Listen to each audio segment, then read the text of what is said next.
कहते हैं किसी संख्या का ऋणात्मक मान। क्या है भाई? ऋणात्मक मान। इसको कहते हैं negative value of a number. ठीक। किसी संख्या का ऋणात्मक मान वह संख्या होती है जिसको जोड़ने पर, किसमें जोड़ने पर? उसी संख्या में जोड़ने पर हमें योगफल शून्य प्राप्त हो जाता है। हमें जोड़ने पे हमेशा रिजल्ट क्या मिलेगा? शून्य आ जाए। तो वह जो जिसको हम जोड़ेंगे वही उसका ऋणात्मक मान होगा। या हम ये कह सकते हैं कि दोनों एक दूसरे के ऋणात्मक होते हैं। बस में आ गया। अब एग्जाम्पल के तौर पे देखें, हमारे पास एक संख्या है 5, है ना? इसका ऋणात्मक मान क्या होगा? हमने लिखा है -5। इसको सिद्ध करना है, इसको प्रूफ करें कि वास्तव में -5 जो है 5 का ऋणात्मक है कि नहीं। तो इसके लिए क्या किया हमने? 5 लिया, है ना? कह रहा है कि जिसको जोड़ने पर 5 में जोड़ना है। किसको जोड़ना है भाई? ऋण 5 को। तो ऋण 5 को जोड़ दिए। अब देखो ऋण 5 को जब जोड़ रहे हैं तो ये ब्रैकेट में है, ये प्लस है। अब ये ब्रैकेट के बाहर जो होता है इसका गुणा होता है। धन और ऋण का हमने बताया था इसके पहले ना कि धन में अगर गुणा ऋण का होता है तो क्या हो जाता है? ऋण हो जाता है। अगर धन में गुणा धन का होता है तो क्या हो जाता है? धन में धन का गुणा होगा तो धन। समझ में आया? अगर ऋण में ऋण का गुणा होगा तो जब समान चिन्ह रहते हैं तो धन होता है। जब समान चिन्ह रहेंगे तो धन होगा और असमान चिन्ह हो जाएंगे तो ऋण रहेगा। चाहे ऋण इधर रहे, चाहे ऋण इधर रहे, चाहे धन इधर रहे, चाहे धन इधर रहे।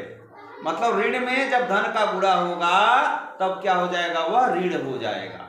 लेकिन अगर धन धन है, ऋण ऋण है तो हमेशा धन रहेगा। बस में आ गया? तो यही है 5 में हम जोड़ रहे हैं ऋण 5 को, तो 5 ऋण हो जाएगा 5। ये ऋण और धन का गुणा जब होगा तो क्या हो जाएगा? ऋण। ठीक है? बस में आ गया? तो ये हो गया 5 ऋण 5 बराबर 0। आया समझ में? दूसरा है, अब ऋण 7 का ऋणात्मक मान क्या होगा? धन। अगर हम कहें यही 5 है, 5 का ऋणात्मक मान क्या है? 5 है, तो ऋण 5 का ऋणात्मक मान क्या हो जाएगा? ये धन 5 होगा, मतलब 5 होगा। आया समझ में? इसका ठीक उल्टा। समझा गया? तो अब ये ऋण 7 का ऋणात्मक मान क्या हो गया? 7। इसको सिद्ध करना है तो ऋण 7 में 7 जोड़ें।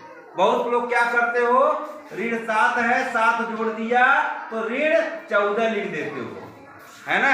7 में 7 जोड़ दिया, ऋण लगा दिया, आगे 14 हो गया। ये गलत है। बात में आया कि नहीं? समझ रहे हैं? इसको जब ये ऋण है, ये धन है, तो पहले धन को आगे कर दो, ऋण को बाद में कर दो। ऐसे कभी तुम लोगों से गलती नहीं होगी, है ना? तो 7 में से 7 गया, 0 हो गया, है ना?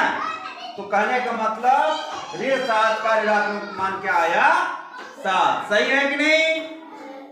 अब 4/15 का ऋणात्मक मान, ऋण 4/15 देखना है। 4/15 में जोड़ दिए ऋण 4/15। ऋण और धन मिलके क्या हो गया? यहाँ ऋण हुआ। आया समझ में?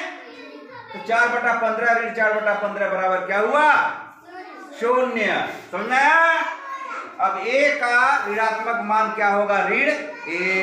तो ए धन ऋण ए बराबर ए ऋण ए बराबर 0। समझ आया? अब किसी कहने का मतलब सीधी सी बात है, अगर कोई धन है तो उसका ऋणात्मक मान जो होगा उसी संख्या का ऋण हो जाएगा। अगर कोई संख्या ऋण में है तो उसका ऋणात्मक मान क्या हो जाएगा? उसी का धन वाला संख्या हो जाएगा। Okay, thank you.